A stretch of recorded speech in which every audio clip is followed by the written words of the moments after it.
Hallo zusammen und herzlich willkommen hier zu einem neuen Video auf meinem Kanal. Ja, im letzten oder vorletzten Video hatte ich ja schon mal angekündigt, dass ich euch hier in unregelmäßigen Abständen auch mal einige Apps oder Webanwendungen vorstellen möchte, die ich so in der Naturfotografie benutze. Und heute, dieses Video wird da den Anfang machen, und zwar geht es um das große Thema Wetter. Ja, man kennt das oder jeder kennt das. Man guckt mal schnell in seine Wetter-App und überlegt dann, gehe ich vielleicht zum Fotografieren los oder eben doch nicht. Regnet es vielleicht oder habe ich eine Bewölkung? Ne, das sind ja so die gängigsten Dinger, die man da nachgucken kann. Schwierigkeit dabei ist nur, dass jede Wetter-App immer unterschiedliche Ergebnisse anzeigt. Und zum anderen werden eben diese fotografischen Phänomene, die jetzt ein Foto zu einem wirklich besonderen Foto machen, gerade in der Landschaftsfotografie, die kann ich ja da nicht ablesen. Ja, da wäre zum Beispiel die Himmelsröte, die zeigt mir ja die Wetter-App in dem Sinne gar nicht an. Ja, jetzt habe ich natürlich die Möglichkeit, dass ich mir sehr tief in diese Thematik einsteige. Das heißt, ich muss zunächst einmal wissen, was verursacht denn dieses Phänomen, Himmelsröte zum Beispiel. Dann muss ich die Vorhersagekarten lesen können. Ich muss mich mit verschiedenen Wettermodellen auseinandersetzen. Das heißt, ich muss sehr, sehr viel Selbststudium betreiben, um eben dann für ein Wetterphänomen, vielleicht auch für einen bestimmten Ort, eine gewisse Wahrscheinlichkeit mir selber errechnen zu können, ob das denn jetzt stattfindet oder eben nicht. Sehr viel einfacher geht das hier mit dieser Webanwendung Fotrus, die ich euch hier in diesem Video gerne mal vorstellen möchte. Das basiert im Grunde darauf, dass ich mir da ein Konto anlege und dann kann ich eben für bis zu 25 verschiedene Orte weltweit mir verschiedene Wetterphänomene zusammenklicken und dann bekomme ich eben eine Mail, einen Tag oder 2 Tage im Voraus, ob denn diese Wetterphänomene an den bestimmten Orten stattfinden oder eben nicht. Und das ist halt das Spannende daran. Das heißt, ich muss nicht mal mehr auf die Seite jetzt gehen oder in eine App gehen, um dann eben nachzugucken, findet das denn jetzt vielleicht statt oder nicht, sondern ich bekomme eben einfach eine Mail geschickt. Das heißt, wenn ich das Ganze einmal eingerichtet habe, habe ich damit überhaupt gar keine Arbeit mehr, muss eben nur mein Mailpostfach abrufen. Und wie das Ganze aussieht, das schauen wir uns jetzt hier gleich im Anschluss an diesen Clip direkt mal live auf dem Computer an. Ja, also wenn ihr da Interesse dran habt, ihr habt auch in der Videobeschreibung hier unten, gibt es einen Gutscheincode, da könnt ihr eben bei den verschiedenen Plänen, die hier Fotrus anbietet, 20% sparen.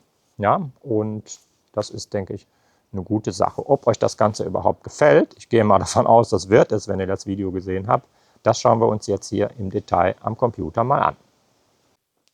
So, wir sind jetzt direkt hier live auf der Website von Fotrus. Das Ganze ist auf Englisch, ist aber für die meisten Naturfotografen vielleicht nicht unbedingt so ein großes Problem. Wenn man aber da ein bisschen Schwierigkeiten hat, gerade auch was so die Beschreibung der Wetterphänomene angeht, was vielleicht nicht so ganz eingängig ist, dann kann ich mir das Ganze hier natürlich gerade in Chrome einfach auf Deutsch mal übersetzen lassen und dann habe ich hier eine deutsche Oberfläche. Ja, hier unten sieht man auch noch den Christian Irmler, der das Ganze hier inszeniert und auch entwickelt hat. Seines Zeichens eben Diplom-Ingenieur, Softwareentwickler, aber vor allem auch Landschaftsfotograf. Und er hat sich eben genau die gleichen Fragen gestellt, die ich eben schon erwähnt hatte. Wie kann ich denn diese ganzen Informationen aus diesen unterschiedlichen Wettermodellen und Vorhersagekarten und Wetterdiensten und eben die Anforderungen, die ein Landschaftsfotograf zum Beispiel hat, eben hier sieht man es ja auch sehr, sehr schön mit dem goldenen bzw. wirklich explodierenden Himmel hier. Hier sieht man auch nochmal den Unterschied, wie das eben aussehen kann mit Superhimmel und mit Himmel, der eher geht so ist. Wie man das eben auf einer Oberfläche bzw. in einem Dienst vereinen kann und somit eben sehr, sehr viel Zeit spart. So, das Ganze basiert auf einem Credit-Plan. Man sieht, also ein Credit ist 1 Euro. Dann gibt es den Standardplan, der kostet 5 Euro im Monat und der Premiumplan kostet 10 Euro im Monat. Diesen Enterprise-Plan ist wahrscheinlich für euch jetzt nicht so interessant.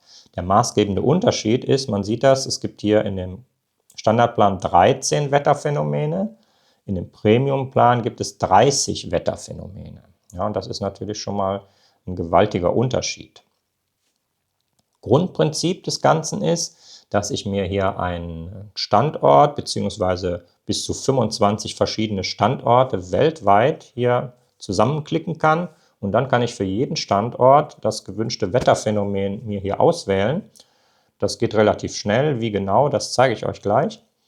Und wenn ich das einmal gemacht habe, dann bekomme ich eben im Vorfeld eine E-Mail dazu, wo eben diese Wetterphänomene mit einer gewissen Wahrscheinlichkeit angekündigt werden.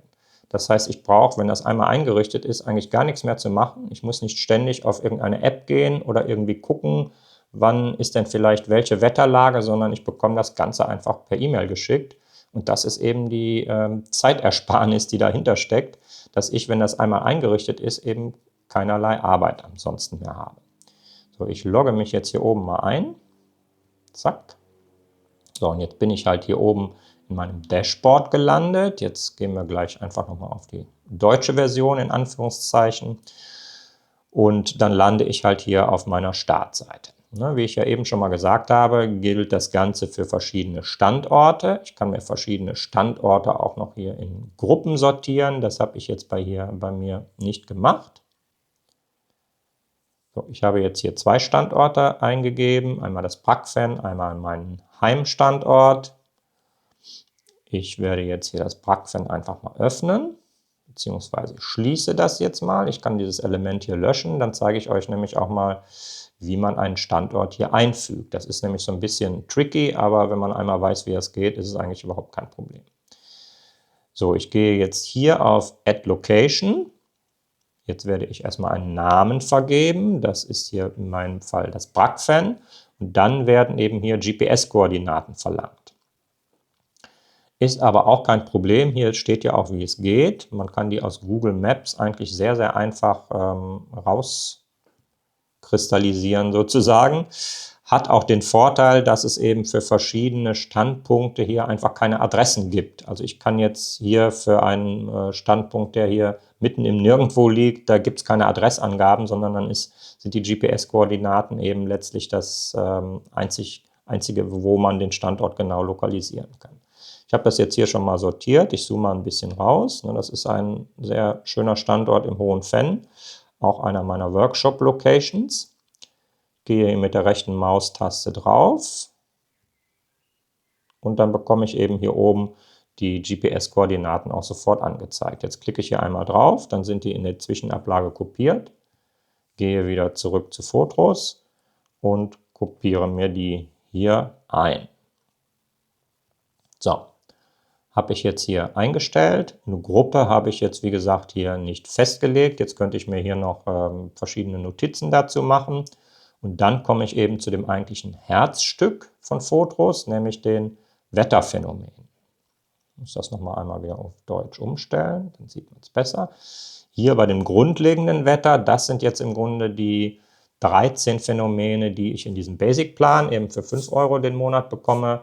Wesentlich interessanter sind aber hier die Phänomene auf der rechten Seite. Da sind zum Beispiel der rote Himmel, die goldene Wolken, blaue Stunde und so weiter drin. Aber auch dieses Astrowetter ist natürlich super interessant. Milchstraße ist ja auch nochmal so ein eigenes Thema, wo es natürlich auch noch eine andere App gibt, mit der man das sehr gut vorhersehen kann.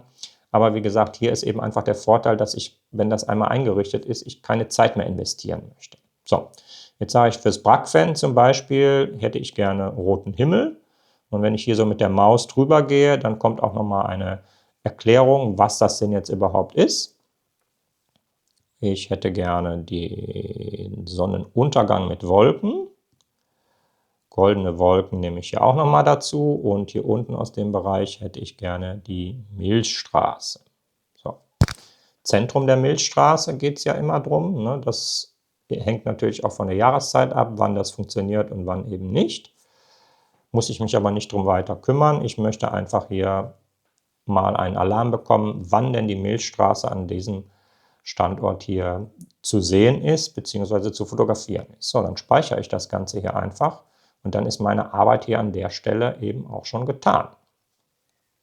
Bei dem Account, kennt ihr ja, ist jetzt nichts großartig Neues, das muss man jetzt auch nicht drauf eingehen. Da kann ich eben meine Namen nochmal ändern, kann meine Bankverbindung hier ändern, weil eben diese Credits hier, die werden hier oben angezeigt. Ich habe jetzt hier noch 93 Credits zur Verfügung, sprich 93,83 €. Kommt einfach daher, weil ich zwischendurch diesen Plan einfach mal umgestellt habe, von Basic auf den Professional-Plan. Hier kann man sich noch die Rechnungen anzeigen lassen, ist aber letztlich nichts anderes als in jedem Kundenbereich, den ihr aus den anderen Webanwendungen, die ihr sicher auch am Start habt, auch kennt. So, jetzt schauen wir uns mal an, wie denn so eine Mail aussieht. Dazu wechseln wir jetzt mal kurz in den Mail-Account. So, hier ist also die E-Mail, die mir von Fotros einen Tag vorher geschickt wird. Man sieht jetzt hier den Standort Home.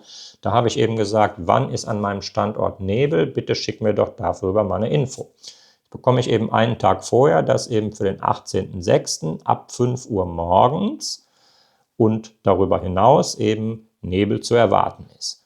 Und wie Fotros darauf kommt, das sieht man hier unten an den Wetterdaten. Ich markiere das mal eben. Das sind eben die Wetterdaten, die Fotros eben aus den Wettermodellen hier für meinen Standort extrahiert hat, um somit eben zu dieser Vorhersage zu kommen. So, ich denke, das war ein schneller Einblick. Man sieht, das Ganze ist also überhaupt nicht kompliziert, relativ schnell eingerichtet und man kann das natürlich auch jederzeit ändern.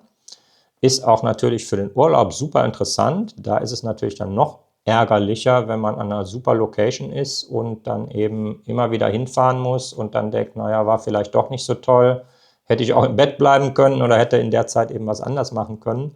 Dafür ist das wirklich eine super Sache. So, und jetzt habe ich ja eben schon mal ganz kurz erwähnt, wie diese Daten zustande kommen. Und das habe ich mit dem Christian auch schon mal erörtert, beziehungsweise er hat mir da eine relativ lange Mail zugeschrieben, denn irgendwie müssen diese Daten, die ich ja jetzt hier als fotografisches gewünschtes Phänomen habe, mit den Wetterdaten an dem jeweiligen Ort beziehungsweise an der Vorhersage zusammengebracht werden. Das macht eben diese Software dahinter. Und da ist es eben so, dass von Ort zu Ort auch verschiedene Wettermodelle genutzt werden. Also es ist jetzt nicht immer ein globales Modell, egal ob ich mich jetzt hier befinde oder vielleicht in Australien oder Neuseeland, weil die Wettermodelle da natürlich eben völlig anders sind als hier für den europäischen Raum. Na, da wird also erstmal geguckt, für welche Region willst du das überhaupt? Dann wird eben für diese Region das so beste Wettermodell quasi genommen, um diese Vorhersage zu treffen. Und diese Wetterdaten kosten natürlich auch Geld. Ja, das sind jetzt nicht irgendwelche globalen Daten, die man aus verschiedenen Apps kennt, die eben auch entsprechend ungenau sind, sondern das ist eben wirklich teilweise mit einem sehr, sehr feinen Raster, teilweise zwischen 2 und 4 Kilometer nur oder manchmal eben auch 1 Kilometer. Das heißt also, je kleiner dieses Raster ist, also wenn Fotros oder die Wettermodelle einen kleineren Radius um deine Umgebung herum analysieren, dann ist natürlich auch die Wahrscheinlichkeit höher, dass dieses Phänomen eintritt, als wenn das wie bei den meistens amerikanischen Wettermodellen der verschiedenen Apps der Fall ist, ein riesengroßes Raster ist und dann sind die Ungenauigkeiten, die sich daraus ergeben, natürlich viel zu groß.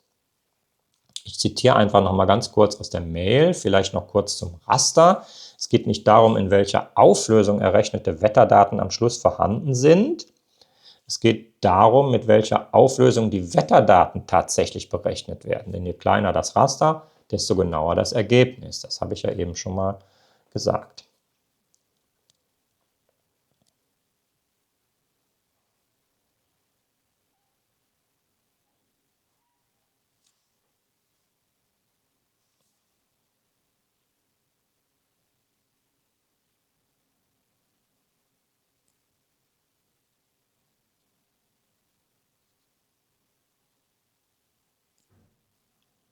So es gibt auch nochmal einen kleinen Unterschied zwischen den Standard- und der Premium-Version, was die Genauigkeit angeht. Die ist in der Premium-Version einfach höher, weil da eben auch grundsätzlich deutlich mehr Daten verarbeitet werden, die vielleicht für das angeklickte Wetterphänomen gar nicht so unbedingt relevant sind. Aber wenn man das zum Beispiel für den Nebel einfach mal runterbricht, da sind eben auch Wetterphänomene nötig für die Vorhersage des Nebels, die eben deutlich mehr Rechenaufwand bzw. mehr Wetterdaten, die eben entsprechend mehr Geld kosten, benötigt. Und damit wird eben natürlich, je mehr Daten ich habe, die ich verarbeiten kann, desto höher ist natürlich letztlich auch die Genauigkeit. Ja, man bezahlt also letzten Endes natürlich zum einen die Entwicklung dieser Software, aber auch zum anderen, und das ist der größere Teil, eben die Wetterdaten, die diese unterschiedlichen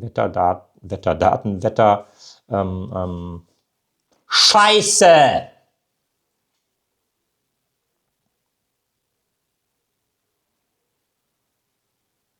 So, zwischen der Standard- und der Premium-Version gibt es hinsichtlich der Genauigkeit eben auch nochmal Unterschiede.